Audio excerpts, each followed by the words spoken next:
5 సంవత్సరాల నుంచి రాష్ట్రాన్ని నాశనం చేసి ఈ రోజు అమరావతిలో ఏమీ లేదు అని చెప్పి మళ్ళీ రాజధాని ముట్టడికి వచ్చారండి. ఇదే చెప్తున్నాం, మీడియా ముఖంగా చెప్తున్నామండి. జగన్మోహన్ రెడ్డి గారికే చెప్తున్నాం. ఆయన కోసం వచ్చిన ఇక్కడ ఉన్న తొత్తులకి చెప్పడంలా, డైరెక్ట్ జగన్మోహన్ రెడ్డికే చెప్తున్నాం. 5 సంవత్సరాల పాటు మీరు రాష్ట్రాన్ని నాశనం చేశారు. అమరావతి అనేదే లేదు, అది ఒక భ్రమరావతి అని సృష్టించారు. అది ఒక శ్మశానం అన్నారు, దాన్ని మావిగన్ అన్నారు, 3 రాజధానులు అన్నాడు. తన ఇష్టానుసారం రాష్ట్రాన్ని రాజధాని నానా రకాల మాటలు మాట్లాడాడు. ఈ రోజు ఏ మొహం పెట్టుకుని తన మనుషుల్ని ఇక్కడికి పంపించాడు? ఇవాళ కాదు, ఎప్పుడైనా సరే రాజధానిలో అడుగు పెట్టనివ్వం. రాజధాని రైతులకు నువ్వు చేసిన ద్రోహం నీకు గుర్తుంటే, నీకు సిగ్గుంటే మళ్ళీ రాజధాని వైపు చూడొద్దు.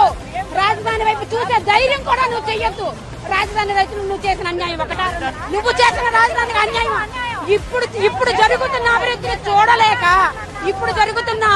చూడలేక, ఆ కళ్లతో అభివృద్ధిని చూడలేక, అభివృద్ధిని చూస్తుంటే కళ్లల్లో నిప్పులు పోసుకుని దాన్ని చెడగొట్టడానికి, జనాన్ని రెచ్చగొట్టడానికి తను ఏదో రాజకీయం చేస్తానని చూస్తున్నాడు. రాజధాని రైతులందరూ చాలా సుభిక్షంగా ఉన్నారు, చాలా బాగుంది రాజధాని. దాన్ని ఏదో చెయ్యాలి, దాన్ని ఒక గుడ్డగాల్చి నెత్తిన వేయాలని ప్రయత్నిస్తున్నాడు జగన్మోహన్ రెడ్డి. నీకు చాలా సార్లు చాలా రకాలుగా హెచ్చరించాం.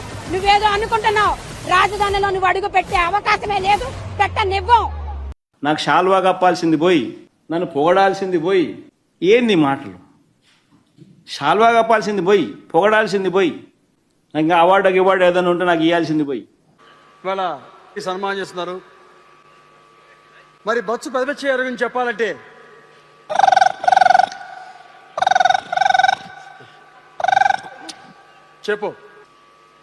చెప్పా కదా సన్మానం చేస్తాను, సన్మానంలో ఉన్నాను.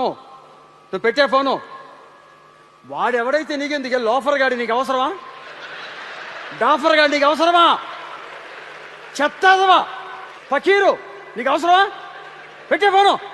వాడు ఏం చేస్తే నీకెందుకే? ఇంట్లో పెళ్ళం మతలు దూతాడు, నీకు అవసరమా? అంట్లు తవ్వుతాడు, వాకిలిడిచి ముగ్గేస్తాడు, నీకు అవసరమా? పెట్టే ఫోను. Don't disturb me.